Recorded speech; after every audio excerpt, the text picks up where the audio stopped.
Well, my complimentary plays really sucked yesterday as they went 1-3, the only winner being Oklahoma State, losing with North Carolina, which I think just about everybody in the gambling world lost with North Carolina. Is for the third straight year.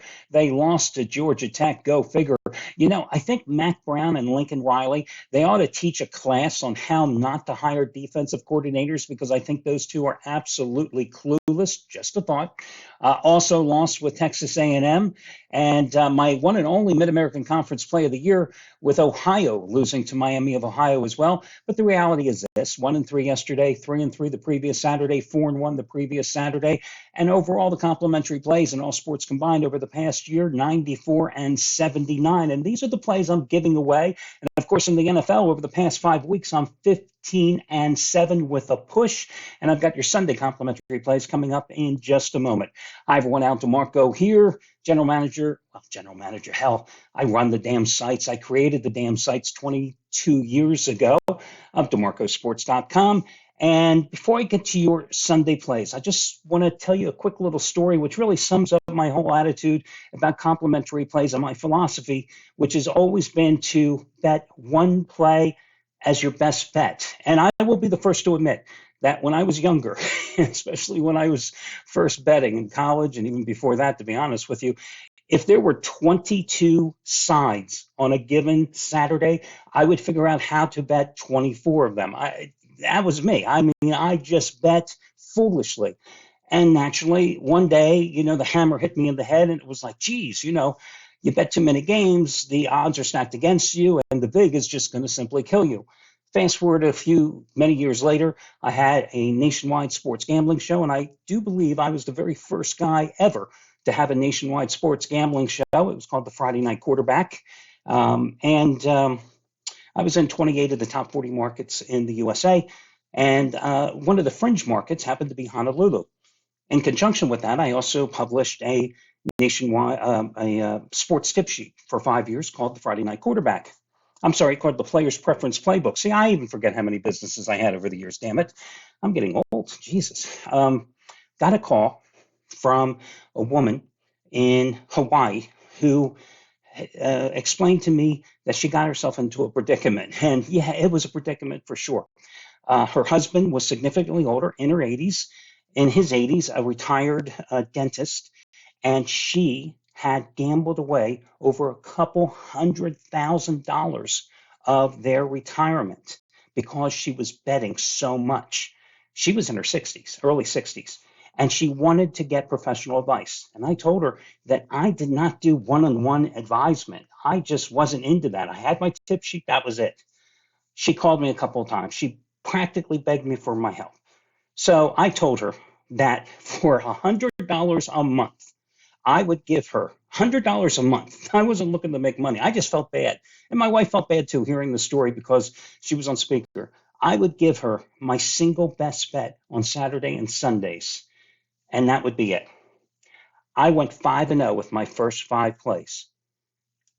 After the 5th play, goes 5-0, she calls me and tells me that she would like to know if I have more than just those 5 best bets, because each week she's been betting more than my best bet and she hasn't made a profit yet. One best bet wasn't enough. And that is the gambler's lament.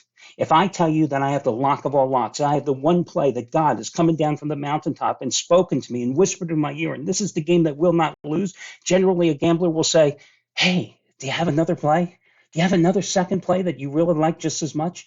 That's the problem. That's why, and it took me a long time to get it through my own thick skull when I was younger, one game, that's it. And that's why I always say the complimentary plays here, they're plays that I really like, but after narrowing down the card, they often have a wart. For one reason or another, they get relegated to complimentary play status. And yet I still win a large percentage of them, but that's just the way it goes. I often think of that woman. I'm sure she's now deceased. I hope to God she didn't lose the rest of her husband's retirement funds and hers as well, because after that, I had to cut her off and I gave her $100 back because I couldn't deal with that. It's just a sickness that some gamblers have. Okay, guys, with all that being said, by the way, my best bet today happens to be the Patriots-Dolphins game, just like yesterday. It's the half price play of the day, and you can get it using the coupon code HALF, HALF. As I continue to show you, as I always like to say, you don't have to spend a lot of money to make big money. HALF, just like yesterday, it's the half price play of the day over at DeMarcosports.com. And if you'd like to subscribe, it's down there in the corner. Just hit the little subscribe button so you don't miss the next video report. Let's run these in reverse chronological order. The Sunday night game, I am going to go with the Chargers. Yes, because the Chargers have to win a game sooner or later. And listen, I think that the feel-good story, definitely Tyson, what the hell is his name? Tyson Bagent? Yeah, Tyson Bagent, the guy out of Shepherd University, which I had to look up where the hell Shepherd University was before this video report. It's out of West Virginia. Of course, he quarterbacked the Bears to the victory last week against the Raiders, 21-29, 162 yards, one touchdown in his first start. But listen, this game reminds me of how the Chargers beat up another rookie quarterback, Aiden O'Connell, out of when he started, the guy out of Purdue. When he started for the Raiders a couple weeks ago, Khalil Mack went crazy against another one of his former teams with 6 sacks in that game. Well, now he's taking on the Chargers are taking on a Bears team that has some offensive line problems, starting a rookie quarterback. They're in a must-win situation playing at home. I know it's a big point spread, but the Bears don't have much of a pass rush themselves. They're one of the worst pass defensive teams in the NFL, and I think Justin Herbert will finally get their act together, they and the Chargers. And Kellen Moore, whose play calling has been a little suspect, especially in the second half of games, and I think this will be a beatdown in favor of the Chargers. So I'm going to go with them here. They have a little extra prep time after the Thursday night loss at Kansas City, and let's face it, that was a difficult spot for them. They were coming off the Monday night home loss to the Cowboys, short week on the road at Kansas City against a Chiefs team that was due for a breakout, and Patrick Mahomes had that breakout game. Chargers defense couldn't put up. Different situation here tonight. So I'm going to go with the Chargers and lay the 8.5 points in that particular spot. Another game on the afternoon card, I like Seattle minus the 3.5 at home against Cleveland. I'll just say this, P.J. Walker. That's good enough reason for me to go against Cleveland. Everybody's going to talk about the Browns defense. Well, where was the Browns defense against Gardner Minshew and the Colts last week? I mean, it was shredded. It gave up 456 yards. And P.J. Walker has done nothing in 2 starts against the 49ers and the Colts, 3 interceptions, no touchdowns. I'm going to go with Seattle here. I think it's going to be a low-scoring game. Naturally, the line is 3.5 points. I'm going to buy down the half point on I almost said the Mariners, on the Seahawks in that spot. Kansas City is laying 7 at Denver. Why is this line so cheap? Because of how poorly the Chiefs played 2 weeks ago at home against Denver. Remember that game that put millions of people to sleep? A game that I had Kansas City that night. Bought down the half point because the line was sitting right there at 10.5, and of course they won that snoozer. What was the final score that night? 19 to something. I can't remember what the hell it was, but they managed to win the game. 19-8, right? 19-8. But listen, Kansas City has won 16 in a row straight up in the series. I don't see anything changing that streak, so I'm going to buy the half point down again this time. Kansas City only a 7-point favorite, and I'm going to go with the Chiefs in that particular spot. On the early card, Dallas, 6.5 at home against the Rams, who are coming off a 1-2 homestand. Blew it in the fourth quarter, giving 14 unanswered points to the Steelers last Sunday. The Cowboys coming off the bye after the win on that Monday night game against the Chargers, won 22-10 last year in L.A. I'll go with the Cowboys here against a Rams team that's on a 2-7 slump. ATS-wise as a road dog and have lost 8 of their last 10 overall on the road.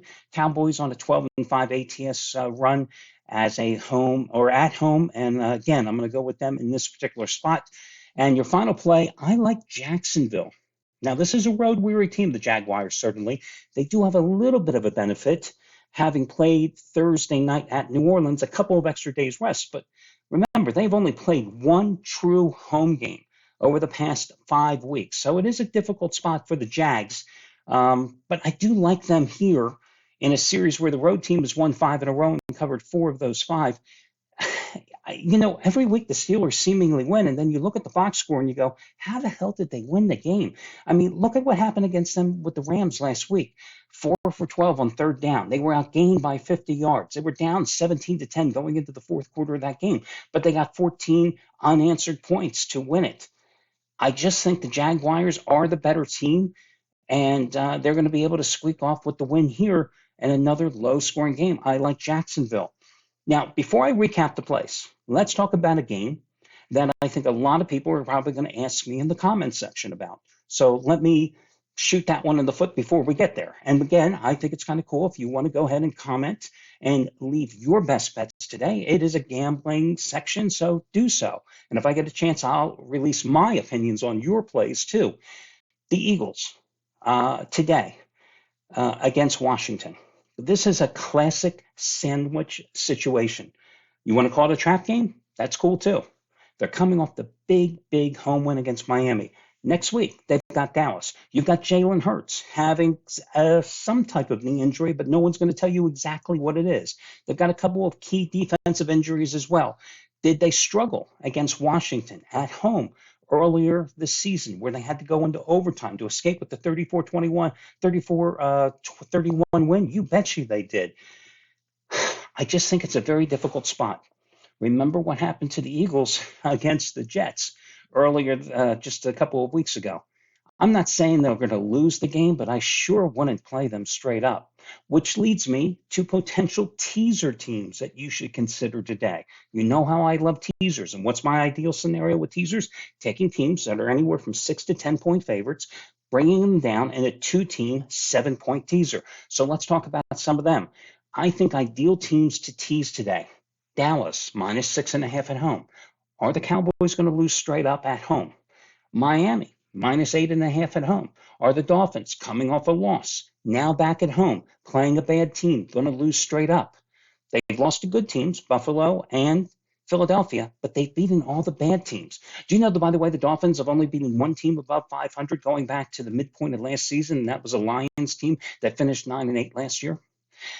Is Kansas City, in a series they have dominated against Denver, going to lose if you take them down to pick them? Are the Chargers going to lose tonight, -1.5 in a 7-point teaser to the Bears? I don't think so. Let's get to some teams that you could consider teasing, but perhaps you shouldn't. Baltimore, off the big home win against Detroit, playing for the 4th time in 5 weeks on the road, and one of those games was in the UK. Ooh, I wouldn't. I'd be a little leery there, even though you could take Baltimore down to 2.5 today. Philadelphia, again, I'd be leery. I think the Eagles win, even at Pick'em. I'm just a little concerned here because of that sandwich situation. A lot of people will say San Francisco, coming off 2 straight losses. You could take them at home, getting a point against Cincinnati. But who's playing better right now? The Bengals and Joe Burrow or the 49ers and Brock Purdy, who was questionable early in this week because he was in concussion protocol? I think Cincinnati is playing better. Now, you could instead go against my normal way of playing teasers and take the Bengals up in that game and take the Bengals plus 12.5. That's the way I would play them in that particular teaser. Just some thoughts on teasers. So there you go. And if I had to go ahead and rank today's complimentary plays for you, I think, boy, I'm going to go with Seattle. I think would be my number 1 choice. I think that the Chargers would be my number 2 choice. Kansas City would be my number 3 choice. And working the way up the ladder, I think Dallas would be next, and then Jacksonville would be last. So those are your complimentary plays today. Wish you well, guys, and talk to you again soon. Good luck, everybody.